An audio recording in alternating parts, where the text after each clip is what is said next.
C'est un projet grandiose. Une immense salle de bal pouvant accueillir jusqu'à 1000 personnes qui sera construite à l'est de la Maison-Blanche. Mais son coût aussi est colossal, 400 millions de dollars. C'est l'obsession de Donald Trump. Il y a un mois, lors d'un point sur l'Iran, il s'interrompt même pour parler chiffon et rideaux. J'ai toujours aimé le doré. Ce sera la plus belle salle de bal du monde. Un projet pharaonique qui suscite une vive polémique aux États-Unis. Les touristes n'en reviennent toujours pas. Une aile entière de la Maison-Blanche réduite en poussière. Les travaux ont débuté en octobre dernier, mais très vite, un organisme de protection du patrimoine a saisi la justice et a obtenu la suspension partielle du chantier, démesurée selon lui. La salle de bal fait 3 fois la taille de la Maison-Blanche. Ça nous pose un énorme problème. Parce que la Maison-Blanche est par définition la maison du peuple et non un palace. L'attention a toujours été portée à ce que ce ne soit pas excessif. À quoi pourrait ressembler ce nouveau bâtiment ?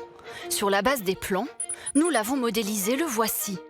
Un peu plus grand qu'un terrain de football. Mais ce qui étonne le plus les spécialistes, ce sont ces multiples colonnes qui pourraient bloquer la vue depuis la salle. Pire encore, l'escalier principal ne mène en réalité nulle part. Pour entrer dans le bâtiment, il faudra passer par le côté gauche. Une absurdité selon les opposants au projet. Tout comme la hauteur imposante du bâtiment, plus de 20 mètres, haut comme 10 pick-up américains. Alors, qui va financer ? Trump l'avait promis, ce ne sera pas le contribuable, mais de riches mécènes très discrets.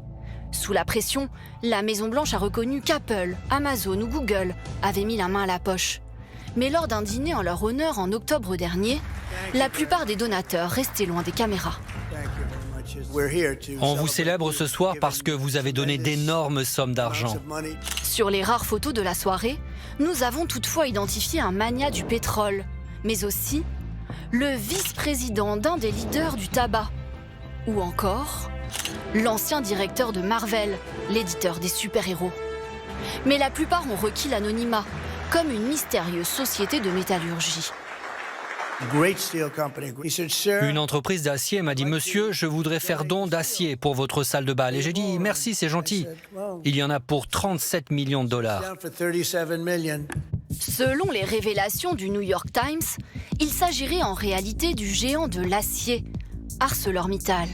2 jours après la soirée, Donald Trump a annoncé un assouplissement des droits de douane sur certains aciers, une mesure qui semble favorable à Arcelor.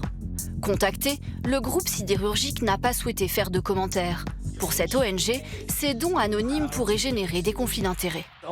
Presque aucun des donateurs ne veut reconnaître qu'il a fait un don, ce qui est étrange. Le danger, c'est que les donateurs anonymes veulent des contrats juteux du gouvernement et se disent « Bon, en donnant quelques millions, on peut gagner quelques milliards en contrat pour construire quelque chose. » C'est très inquiétant. Pour la Maison-Blanche, non seulement il n'y a pas de conflit d'intérêts, mais depuis la fusillade, c'est devenu un enjeu de sécurité nationale, car un bunker doit aussi être construit sous cette salle de bal, décidément hors norme.